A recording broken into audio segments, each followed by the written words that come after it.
چی میشه what. is یعنی هست. چی هست؟ what is. شغل چیه؟ چیه یا همون چی هست میشه what is. شغلت your job. your job. شغلت چیه؟ what is your job. آدرست چیه یا آدرست کجاست؟ آدرس که میشه address. آدرست your address. what is رو بذار اول. what is your address. شماره تلفن phone number.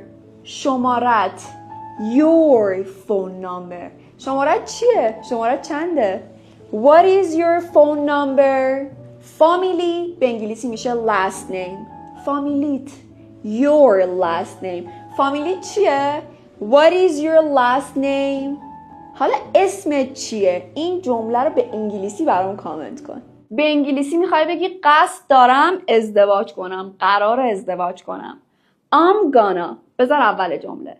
ازدواج کردن get married. قصد دارم ازدواج کنم. I'm gonna get married. قصد دارم اینجا بمونم. میخوام اینجا بمونم. I'm gonna. میخوام اینجا بمونم. I'm gonna stay here. قصد دارم ماشین بخرم. I'm gonna. بذار اول جمله.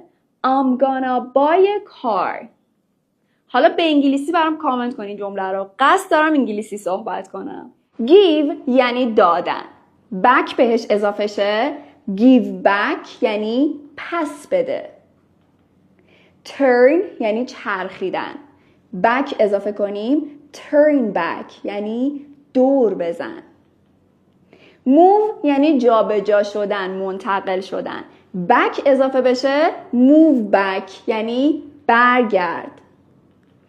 get یعنی گرفتن. back اضافه شه میشه get back پس بگیر.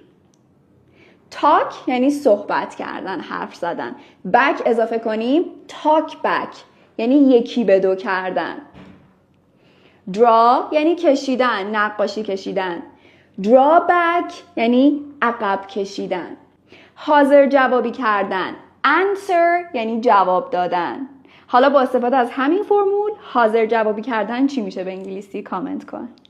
90% زبان آموزان نمیدونن وزن چقدره چی میشه به انگلیسی. چقدره میشه how much. وزن میشه weight. وزن داشتن فعله میشه weigh. وزن چقدره باید از فعلش استفاده کنم. How much do you weigh. وزن چقدره. چقدر داری. How much do you have. چقدر پول داری. How much money do you have. چقدر داری. How much do you have.